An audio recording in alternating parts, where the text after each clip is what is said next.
Hi, I'm Lisa, the Love Coach. I'm so happy you found this video in your search. I am the founder of Love Quest Coaching, and today we are getting into anxious attachment. I receive letters oftentimes, especially for a free love life assessment, which you can get by clicking the link in the description. And in these assessments, I often have people writing me about anxious attachment. So this one woman is 56 years old and wrote me about anxious attachment. So it goes to prove that you can have anxious attachment in your 20s, 30s, 40s, 50s, 60s, and beyond. The key is it's never too late to reverse this or change this by healing the root cause for the anxious attachment. So right now we're going to get a sense of what this woman at 56 years old is grappling with in her relationships. And I'm also going to share the advice or the counsel that I gave to her. And if this is the type of thing that you're struggling with, this video is going to be for you. One, you're going to see that you're not alone in this. Anxious attachment is definitely a thing. And again, it doesn't matter if you're catching this video in your 20s, 30s, 40s, or 50s. Anxious attachment is rooted in childhood. It's something that happened to you when you were a child, and it made you need to be clinging to other people for their validation, their love, their care, their support, their nurturing, because you did not get that properly as a child. So when you want to have those things from someone outside of yourself, when that person appears in your life, you get clingy, needy, and anxious when they go away. Even if it means a date went great and the date is over and they are unclear about when you're going to see each other again. Something so simple. Or if they're going to text you and when. It's as if you want specific details and almost like air traffic control schedule for when this person is going to connect with you again, ask you out again. It makes it very, very difficult because that's not how relationships exist, and that's not really healthy. You want to strive to be interdependent in relationships, not codependent.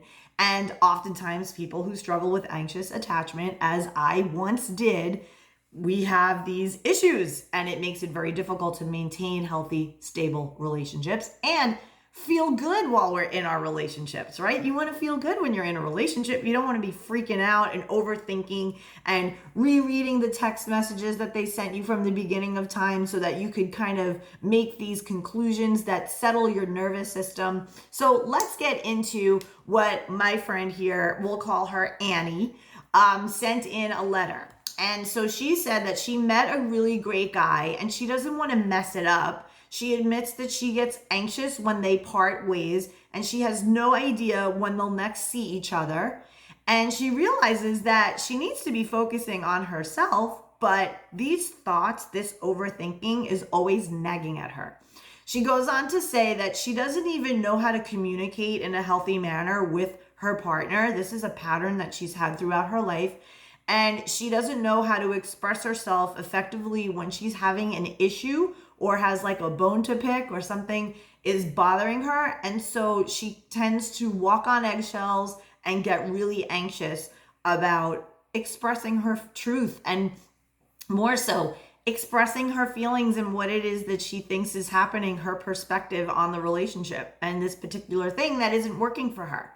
So it makes it very difficult to resolve conflict and also connect and bond further in a relationship when you don't have the security and the confidence to advocate for yourself. So self-advocacy is a huge part of all of this. It's something that I teach people in my coaching. And again, there'll be more information on my coaching and how to connect with me, but let's get into this even more. Let's see what happens with Annie. So she asks me basically what she can do to find somebody great. And she has a lot of ideas in her mind that are holding her back because they're very limiting. She's dating from a place of scarcity. She thinks that the person that she typically would want to be with doesn't exist. So if you're in that mindset, of course you're going to be anxious the second you find somebody good, because you're dating from a place of scarcity and you're like, oh my gosh, if this person isn't it, then I'm going to die alone. And that is a limiting mindset. So mindset work is very, very important when you're dealing with anxious attachment, when you're dealing with trying to manifest that ideal person. So let's get into what I had shared with Miss Annie about the various things that she brought up. And this is what's going to be helpful to you when looking at anxious attachment. So basically, for people who are struggling with dating anxiety and an anxious attachment style, it is always rooted back in childhood. And if you're Generation X especially, we were a generation that was very feral emotionally. We were like emotionally on our own. We didn't necessarily have the parents who gave us the attention, the affirmation, being seen, being heard, having our needs met, being able to express our emotions. We were from a generation, this is Gen X, 1965 until 1980, where this was the big divorce revolution, right? Everybody was getting divorced in the 70s, and we were children. And so our parents were dealing and grappling with a lot of different things, and it made them less accessible, less tolerant, less patient with the demands of parenting. And also, these people were incredibly immature to begin with, and they had wounds from their childhood as well. Now, this isn't being shared to excuse any of this, right? Like, generational trauma is just simply a generational people of fucked up people basically parenting a new generation of people and fucking them up, and on and on and on it goes. But what we have always is a gift to choose to put the brakes on this and to really look at it and to say, you know what, I'm going to make a decision that the generational trauma breaks the chain with me. I put an end to it because I now am going to go into my healing. I am going to resolve all of these things within myself so that then I can be better and move forward in a more healthy way. So this is what we are all here to do on this planet. We are here to evolve. Miss Annie is interested in her evolution. You're interested in your evolution. That's why you're here watching this video. So let's continue. It's very important to understand that inner child work gets to the root of these common relationship issues, and it resolves it through a method. And I teach this method. I learned it myself back in 2015 after my divorce, when I was working on my inner child, when I decided to put a stake in the ground and say, hey, I know how I was parented. I know because of how I was parented, I am incredibly anxiously attached. I am highly codependent. I need to control everything around me, including the people around me. And it's just not a winning game. So this is a method that I learned in 2015. It is an inner child healing method that allows you to reconnect with yourself in a very profound way and finally learn how to nurture and soothe and tend to the needs of those wounded past versions of yourself, the inner children, the inner adolescent, the inner 20-year-old you, 30-year-old you, the inner you that was heartbroken and betrayed. All of these different versions continue to live in us. And if we don't learn how to reconnect with them and heal them and take the lead and protect them and guide them, we never then run the show in our relationships. Instead, what happens? They run the show and they start looking for people to cling to in order to feel safe and secure. And really, that's a failing game because the only thing that these wounded versions have is us. We are in charge of them. We are the only ones who can provide them with the unconditional love, the eternal love, guidance, the support, the validation. And that's what this work is all about, right? So good for you for being interested in it and wanting to take the step in furthering your personal development, furthering your connection with yourself. The planet as a whole evolves and up levels whenever we do the individual work on ourselves. So for the people out there who are tired of clown world and we're seeing the world going to hell in a handbasket and we're wondering, what the hell can I do, right? It seems so big. What we can do is work on ourselves. And the more that we work on ourselves, the more we elevate the energy in the aggregate. We elevate all humanity in the aggregate. And that means that we just evolve as a planet. Lies are brought to light. truths are seen and people start to get into unification mode instead of division. So all of this work has a bigger, higher meaning, and that's why it's so interesting that people are looking for this type of stuff online, because you're not seeing this on mainstream media. They're not giving you personal development the way you're seeing it on YouTube. And this lovely Annie saw me on TikTok, reached out to me, and now here I am on YouTube, just spreading that word and giving deeper content. So the problem is that when our parents don't validate us when we're little and meet our emotional needs, and we feel as if we're looked after more than cared for, because there is a difference, right?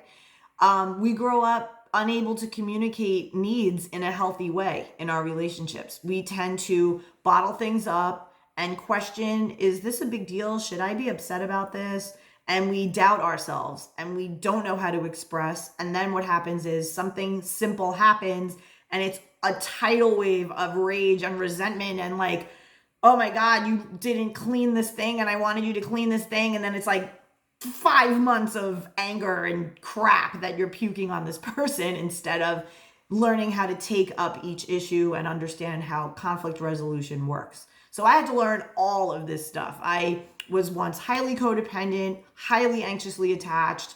It led to a very controlling style of behavior with my ex-husband. It ended up ruining my marriage. Granted, he wasn't, we were basically put together to work all this stuff out, right?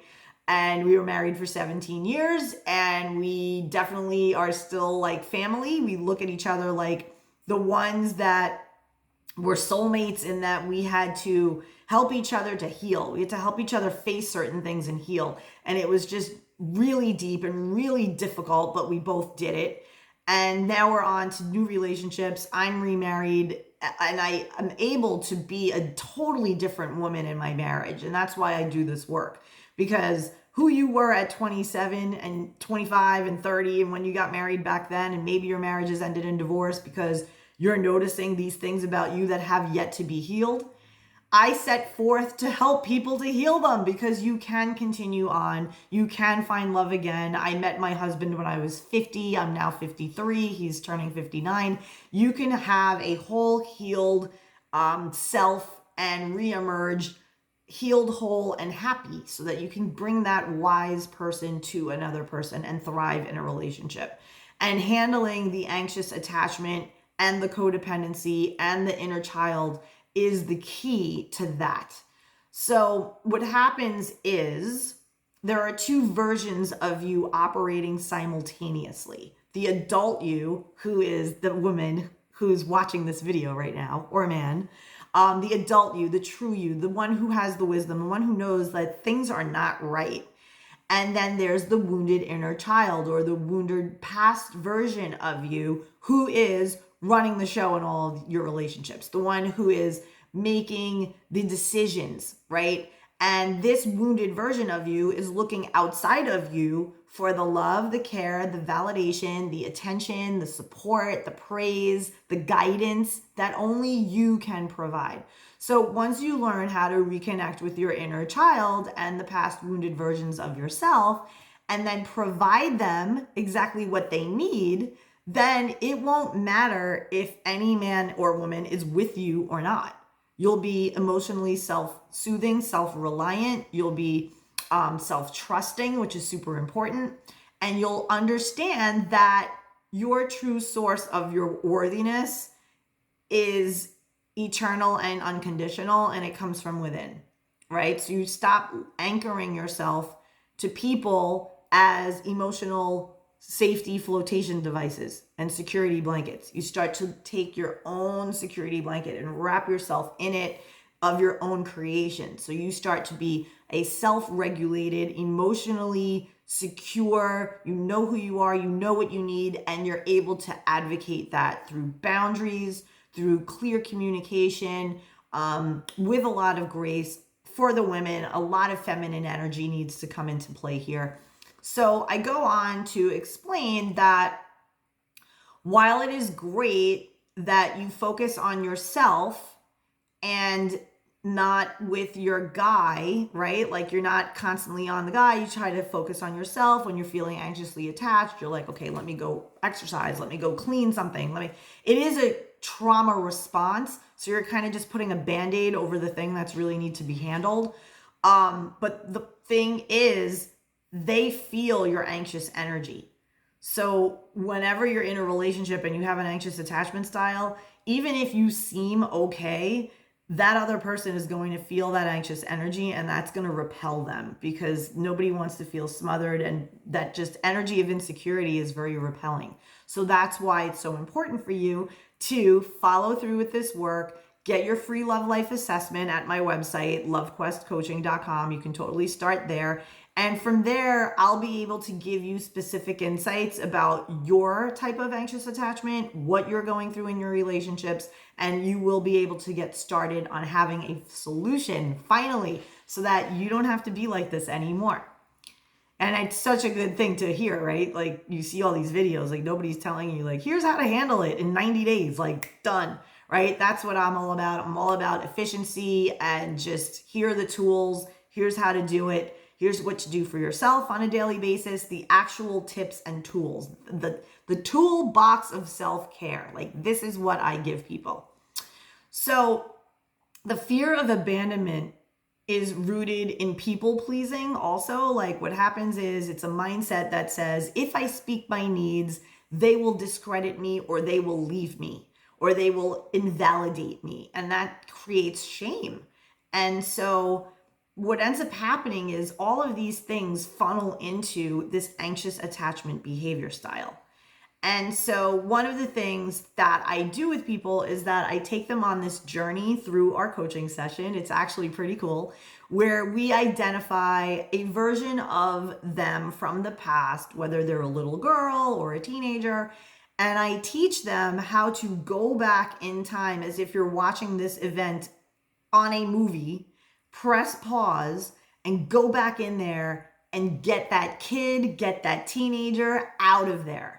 And then I also teach what you say to them, right? So you're going to identify this version of you that was maybe embarrassed or shamed or not cared for in a certain way that you needed to be. Whatever your thing is that wounded you, that makes you anxiously attached, we're going to identify what that is.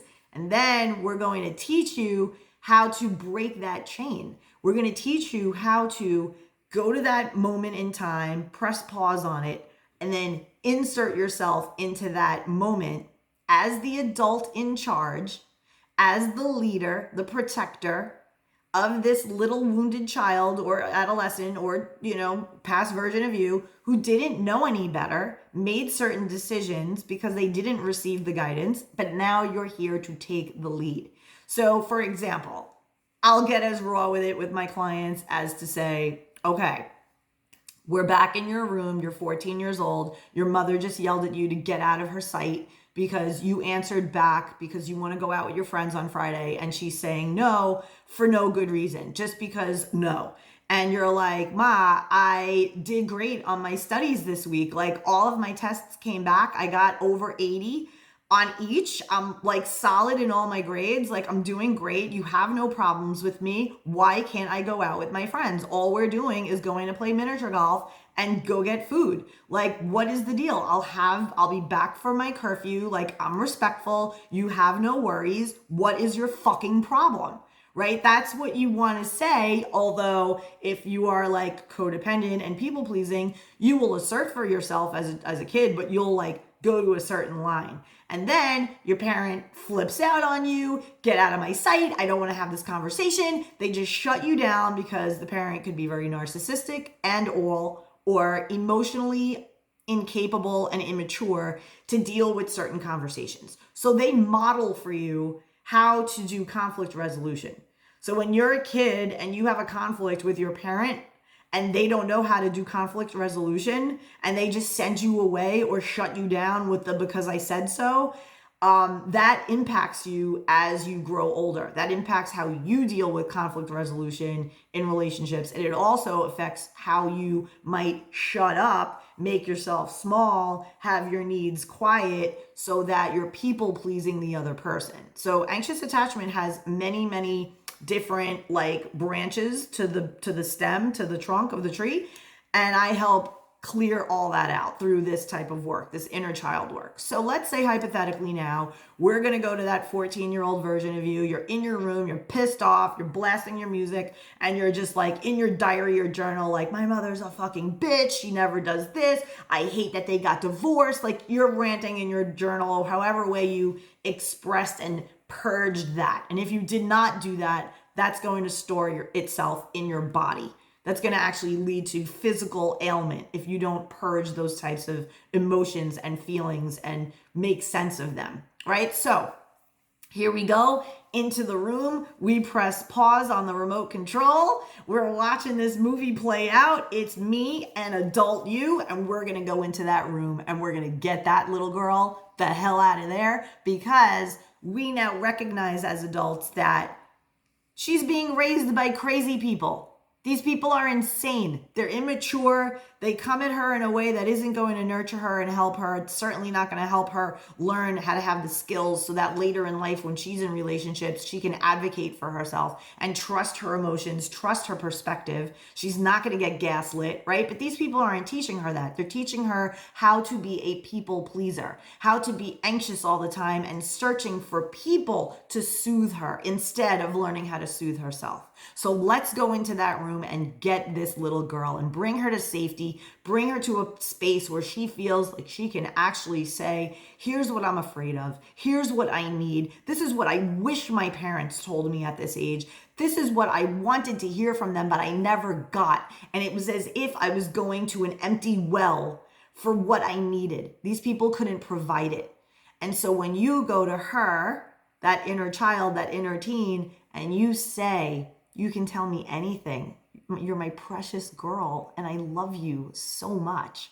And I had to come from the future back to get you out of this mess. These people are awful. You're a good kid. You do nothing wrong. You're just being 14. And so, do you want to come with me and get out of here? Like, I'll look after you. I'll always make sure that you are fed, that if you are scared about something, you can tell me. If you have issues with the kids in school and there's drama going on, you can share that with me. I will never make you feel that your 14-year-old problems are too small and insignificant. You are special to me, and I love you, and I want you to be happy and peaceful and harmonious. And from now on, anything you need, you come to me. Always. And that's it. That's the way you learn how to speak to yourself. That is what I teach people how to do. It is a beautiful process. It is a game changer process, because once you achieve that, that is the ultimate in self-love. Then you're no longer anxiously attached, because you can generate this for yourself and you don't need anyone else out there to do that for you. You don't need the boss to tell you great job. You don't need the man or the woman to praise you. Although it is nice, it's wonderful. Who doesn't want to have praise? Of course, but you don't need it. And you're not anxious when you don't get it outside of them. You're okay no matter what, because you finally learned how to get you, how to be there for yourself. So this is how I roll with my clients. It's very real, very raw. We have a good time together. We often refer to a lot of the books that I have up there behind me. What else? It's a good time, right? Personal development and uncovering the issues of the past do not have to be this big, awful experience. It's just getting to know the truth about what happened to you. And yeah, it's scary sometimes to open the lid of the box of when you were a teenager and really look at what went on in your life at that time and how there were needs that weren't met. And even little child you, little baby version you, all the way up until the woman of you 6 months ago who dated some dipshit and you're like hating on her. You're like, girl, what were you doing? This guy is an idiot, right? Like the way we talk to ourselves, it's everything. And the more pleasant and patient and compassionate we are with ourselves, plus added in some self-discipline so that we do differently and we better ourselves through our actions, Then you go from anxiously attached to self-loving badass in 3 months, no problem, maybe even less. I've had clients achieve this in 8 weeks. It's a fun process. I'd love to connect with you, give you more info. I hope this was informative for you. And I wish you all the peace, all the love, and trust me when I tell you, if I can get over anxious attachment, holy shit, and codependency, oh my God, you can too, and I can teach you. I'm Lisa, the Love Coach. You can find me at lovequestcoaching.com. Click the link in the bio, in the description rather, so that you can get over there and get into the right vehicle for your free love life assessment. And then also click subscribe, click the notification bell so that when I post more videos, you will get invited to the party first. Until next time, thanks so much for watching. Have fun and God bless.